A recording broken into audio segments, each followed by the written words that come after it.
Hello everyone, and welcome back to Cowboys and Cattle. In our last episode, Amy kept her distance from Nathan while secretly suspecting him, trying desperately to contact Ashley and Caleb with no success. She thought they were mad at her, not knowing they're keeping watch through Dex.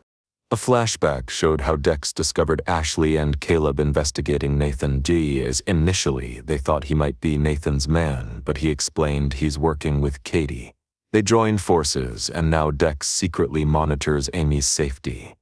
In New York, Georgie left for Miami Olympics.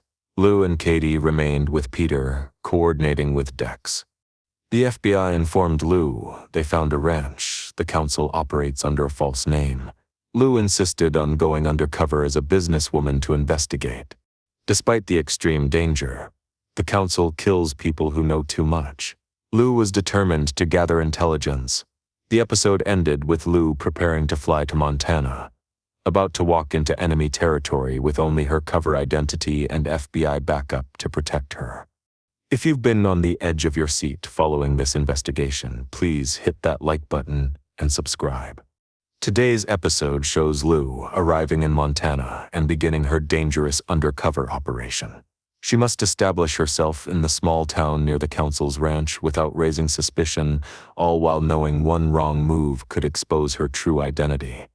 Meanwhile, back at Heartland, Nathan has noticed something that makes him very nervous. Amy is pulling away emotionally, and when someone like Nathan Price senses he's losing control, he doesn't let go quietly. He fights back with manipulation tactics designed to reel Amy back in. But the most terrifying twist comes at the end of this episode, a revelation that will put both sisters in unimaginable danger. This is episode 45, and the collision course between Lou's investigation and Nathan's criminal operations is about to become devastatingly real. Elkridge, Montana, small hotel. Lou sat in a nondescript hotel room with two FBI agents she'd been introduced to as her business associates. Agent Derek Walsh was in his early 40s, playing the role of her financial analyst. Agent Sarah Chen was late 30s, posing as her legal consultant. Both were experienced undercover operatives who'd briefed Lou extensively on operational security during the flight to Montana. The hotel room had been converted into a makeshift operations center. Laptops displayed satellite images of Silver Creek Ranch, the council property they were targeting. Maps of the region were spread across the small table. Notes and documents covered every surface. Okay, let's review the approach strategy one more time. We landed in Missoula this afternoon, drove to Elkridge this evening. Silver Creek Ranch is approximately 30 miles northeast of here. And we can't just drive out there tomorrow and ask to tour the property. Exactly. If we show up the day after arriving in town, it looks suspicious. Legitimate business investors would spend time establishing themselves in the community first, talking to locals, researching the area, building credibility. So how long do we wait? 3 to 4 days minimum. We rent an apartment or small house to maintain our cover as people seriously considering investing in the region. We visit other ranches and properties. We make ourselves visible around town, restaurants, local businesses, the feed store. We become familiar faces, so that when we eventually contact Silver Creek Ranch, we seem like legitimate business people who've done their homework. Lou nodded, taking notes. Everything had to appear natural, unrehearsed. One hint that they were law enforcement. One suggestion that Louise Parker wasn't who she claimed to be, and the entire operation could collapse catastrophically. The cover story is solid. You're Louise Parker, investment consultant from Seattle specializing in agricultural operations. Your company is looking to diversify its portfolio by investing in Montana ranching properties. Derek and I are your advisors helping evaluate potential investments. And if they run background checks? Everything will check out. The FBI has created a complete digital footprint for Louise Parker, social media presence going back years. Professional history, references from colleagues who are actually federal agents playing roles. Unless the council has access to classified law enforcement databases, they won't find anything that suggests you're not exactly who you claim to be. What about my connection to Amy? If someone recognizes my face from photos with her, if they somehow connect Louise Parker to Lou Fleming? That's the biggest risk. But Lou Fleming has been living away from Heartland for months, staying relatively low profile. The chances of someone in rural Montana recognizing you as Amy Fleming's sister are extremely low, and we've altered your appearance slightly. Different hairstyle, professional wardrobe, very different from your usual style makeup that changes your features subtly. You don't look exactly like Lou Fleming anymore. Lou had spent the past few days transforming herself.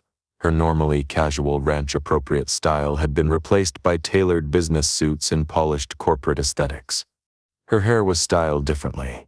Even her mannerisms had been coached to seem more urban professional than rural family woman. She was Louise Parker now. Had to be. Her life and the success of this mission depended on it.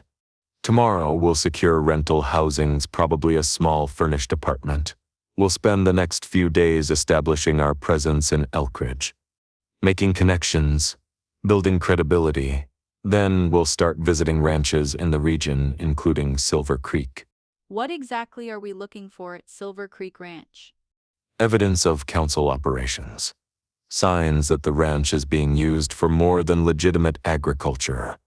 Unusual security measures, suspicious buildings or facilities, people who don't fit the profile of normal ranch workers. Anything that confirms our intelligence that this property is connected to smuggling or trafficking operations.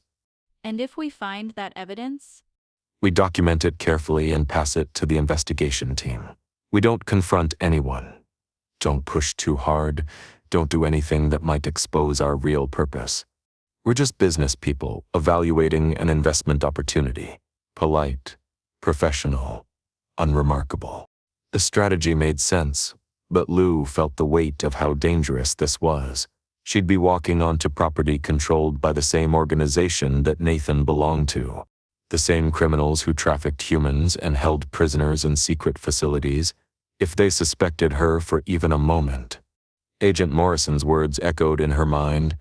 The council has killed people for knowing less than what you're trying to uncover. But Amy needed her. Lindy needed her. And hundreds of trafficking victims needed someone brave enough to walk into the darkness and gather evidence that could free them. I'm ready. Let's do this. Next day, Lou stood in the middle of a modest 2-bedroom furnished apartment on the edge of Elkridge's small downtown area. Agent Walsh and Agent Chen had secured the rental through a local property management company, paying cash for a month-long lease under their cover identities. The apartment was perfect for their purposes, unremarkable, comfortable enough for business travelers, with a location that made them visible in the community without being conspicuous. This will work. Very professionals in town for extended business trip. Exactly the image we want to project. We'll make sure people see us around town. Breakfast at the local diner, coffee at the cafe. Maybe visit the Small Business Association office to ask about investment opportunities in the region. But not too visible. We don't want to draw excessive attention. Just enough to seem legitimate. Lou unpacked her bags in the smaller bedroom while the agents set up their equipment in the living area. Laptops, encrypted communication devices, files they'd need to maintain their cover story. To any casual observer, it would look like business people working remotely. Only a closer inspection would reveal the law enforcement technology hidden within seemingly innocent equipment. Once settled, Lou sat on the edge of the bed and pulled out her phone. She'd been instructed to maintain normal communication patterns with her family and contacts. Complete radio silence would be suspicious if anyone was monitoring. But she had to be careful about what she said. She called Ashley first, using the encrypted line the FBI had provided. "Lou? Are you okay? Did you make it safely?" Yes, I'm in Montana. The town near the property we discussed. We're settling in today, establishing our presence. It'll be a few days before we make direct contact with the target location. Be careful. Please. We need you to come back safe. How's Amy? Any change? She's still trying to call us. Left 2 more messages yesterday. She sounds scared, Lou. Really scared. but she's hiding it from Nathan. Next says when Nathan's around, she puts on a smile, but the moment he leaves, she looks terrified. Lou's heart clenched.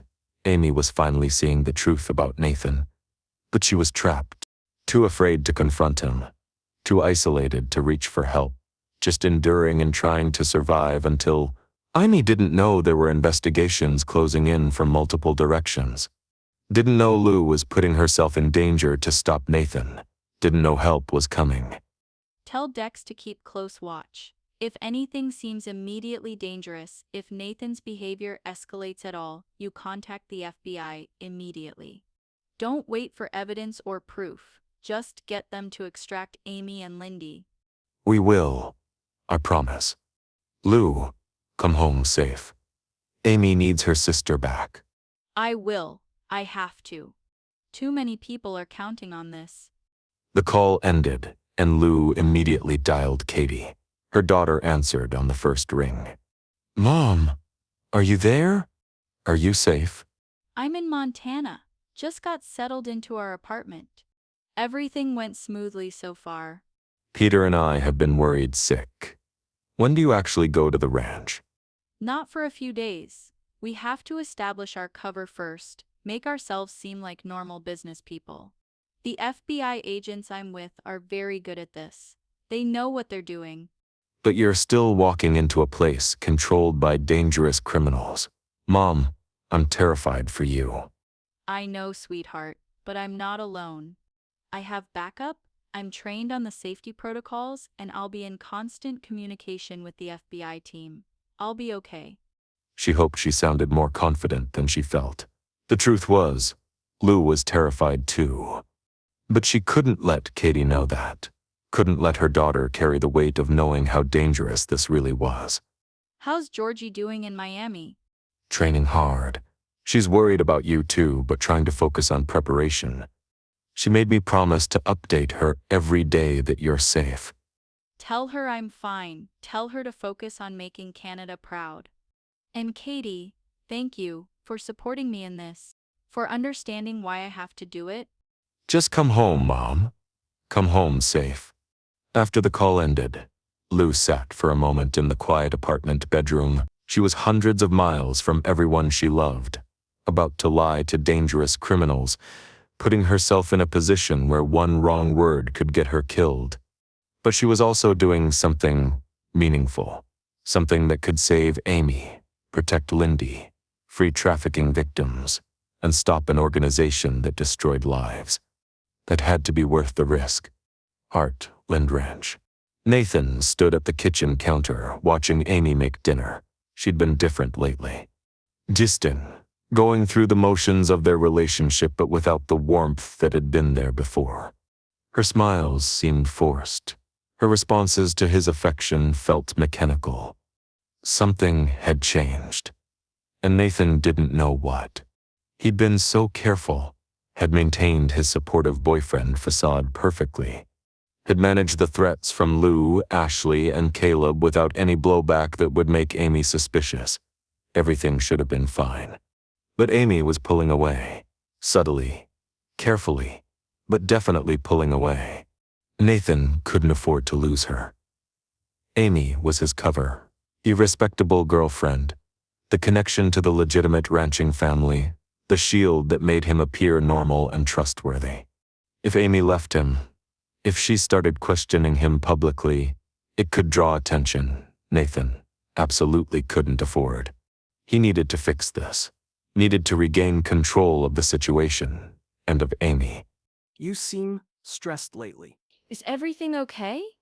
Amy turned from the stove, and Nathan saw her force a smile. Just tired. Ranch work has been intense.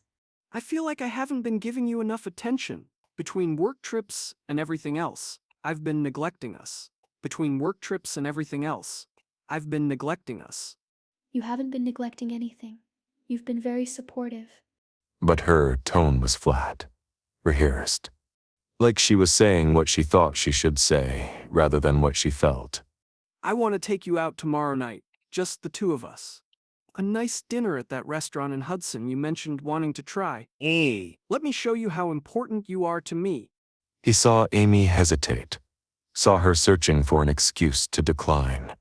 That hesitation confirmed what Nathan had been suspecting. Kenche Amy was actively trying to create distance between them. That sounds nice. But Lindy, I'll arrange for a babysitter. I'll arrange for a babysitter. This is important, Amy. We need time together, just us, reconnecting. He moved closer, putting his hand on her shoulder in what should have been a reassuring gesture. But Nathan felt Amy tense slightly at his touch.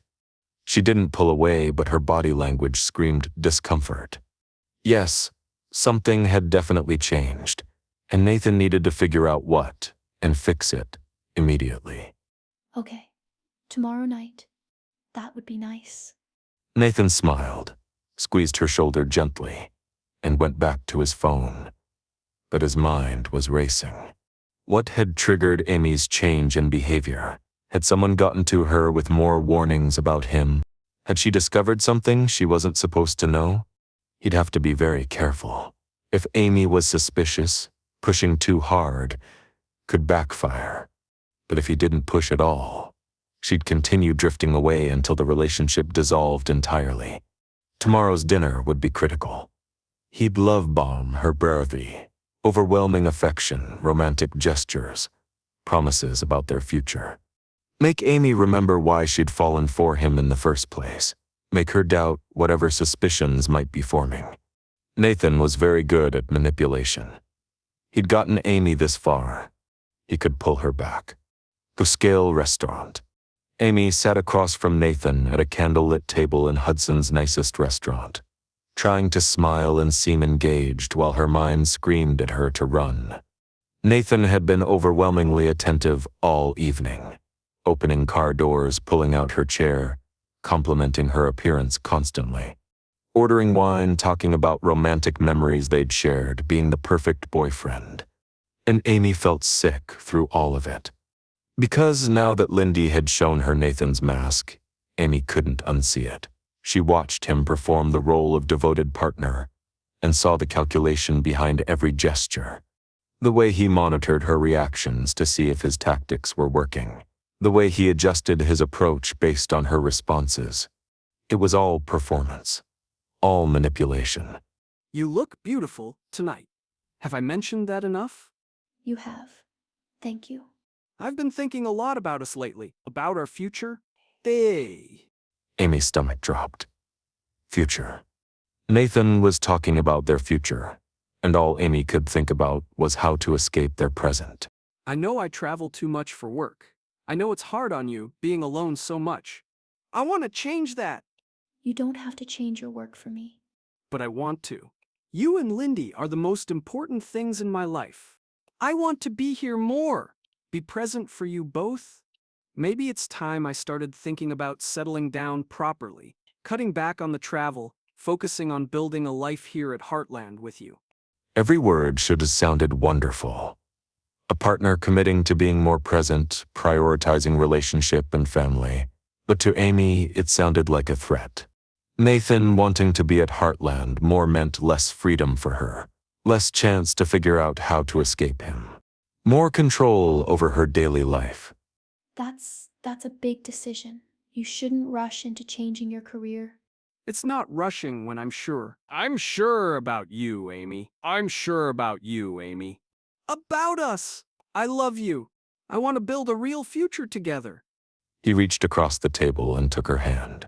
Amy forced herself not to pull away, even though every instinct screamed to recoil from his touch.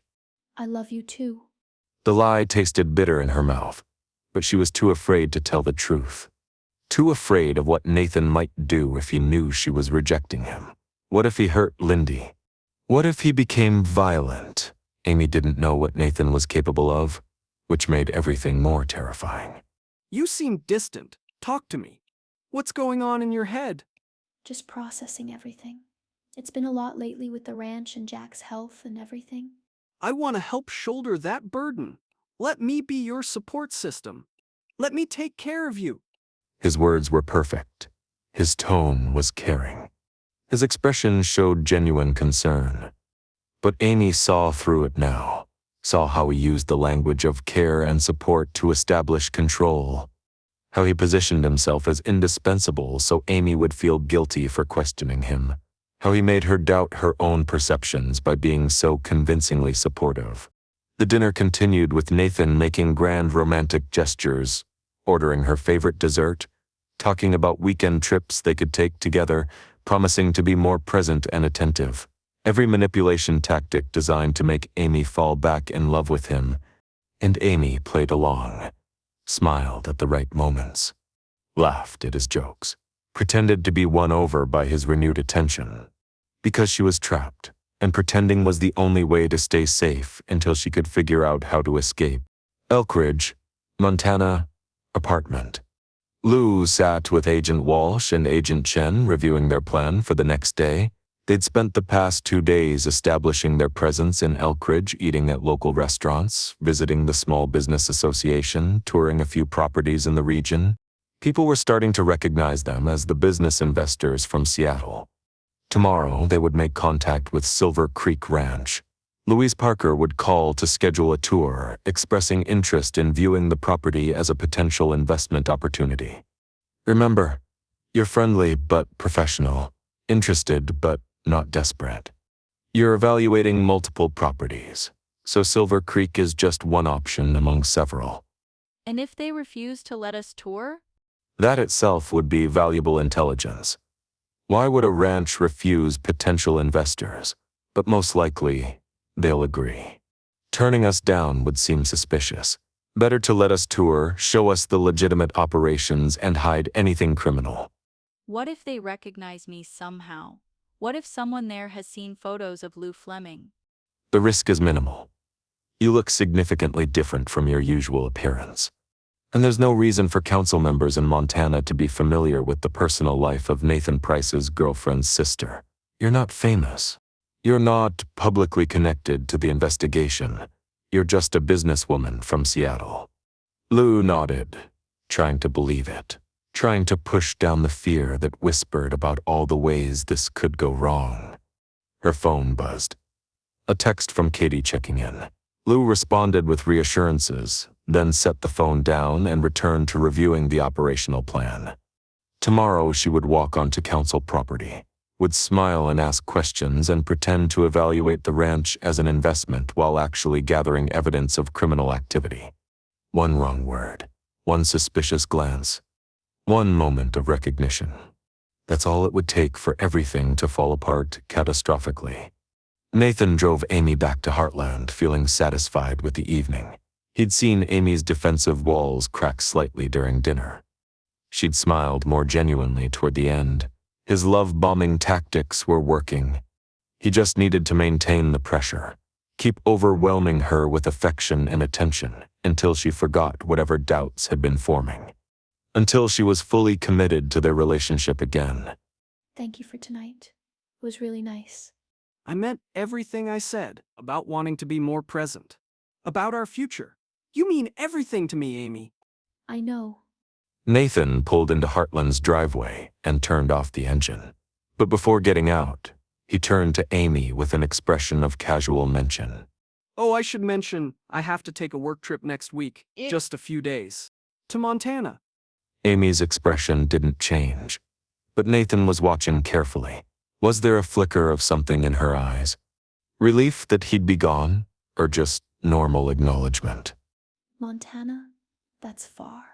Important clients in the Missoula region. Can't be handled remotely. I'll be back in 3 or 4 days maximum. He watched Amy process this information, but her face remained neutral. When do you leave? Probably Tuesday or Wednesday. I'll let you know exact dates once I confirm the meetings. They got out of the vehicle and headed inside. Nathan's mind was already shifting to the Montana trip. Silver Creek Ranch needed his attention. There had been some issues with a shipment that required his direct involvement to resolve. The council didn't tolerate operational failures, and Nathan had responsibilities beyond just maintaining his cover relationship with Amy. He'd deal with the Montana situation, ensure everything was running smoothly, then return to Heartland and continue rebuilding Amy's trust and commitment. Everything was under control. Nathan had managed more complicated situations than this. He could handle one skittish girlfriend and one routine business trip simultaneously. What Nathan didn't know, what he couldn't possibly know, was that Lou Fleming was in Montana, right now, in the same region where he'd be traveling, preparing to investigate the exact ranch he'd be visiting. The collision course was set, and neither sibling knew the other was about to walk into the same dangerous territory. Lou in Montana reviewing documents about Silver Creek Ranch, her face showing determination mixed with fear. Nathan at Heartland preparing for his Montana trip, his face showing cold calculation as he planned his council business. Amy lying awake in bed, terrified and alone, pretending to sleep while Nathan slept beside her. 3 people connected by family and investigation, all converging on the same location without knowing it. Lou was preparing to investigate the council's Montana operation. Nathan was preparing to conduct council business at that same operation. And Amy was trapped between them, knowing her sister was gone, knowing Nathan was dangerous, not knowing they were about to cross paths hundreds of miles away. Agent Morrison's briefing echoed ominously. Silver Creek Ranch to council property, suspected smuggling waypoint, potentially housing trafficking operations. That was where Lou would be gathering intelligence. And that was exactly where Nathan would be conducting his criminal business. The question wasn't if their paths would cross. The question was, what would happen when they did? Would Nathan recognize Lou despite her disguise? Would Lou see Nathan and blow her cover? Would the FBI be able to protect Lou if Nathan discovered her? Or would both sisters end up as casualties of the council's ruthless protection of their operations? The collision was coming, and no one was prepared for how devastating it would be. That concludes today's episode. Lou arrived in Montana and began her undercover operation, settling into an apartment with FBI agents and establishing her cover as businesswoman Louise Parker. She called Ashley, Caleb, Katie, and Peter to update them she's safe. Meanwhile, at Heartland, Nathan sensed Amy's emotional distance and became alarmed. He immediately shifted to love-bombing tactics, taking her on romantic date, promising to travel less, talking about their future. Amy was terrified, but forced herself to play along, too afraid to let Nathan know she suspects him, worried he might harm Lindy. She pretended to enjoy the evening while thinking desperately about how to escape safely. Then came the devastating cliffhanger. Nathan casually mentioned he has business trip to Montana next week. Same state where Lou is investigating undercover. Same region. Possibly the exact same ranch. Lou and Nathan are on a collision course, and if they meet, both sisters could be in fatal danger.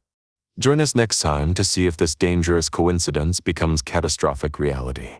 If this episode left you anxious, please like and subscribe. Until next time, this is Cowboys and Cattle.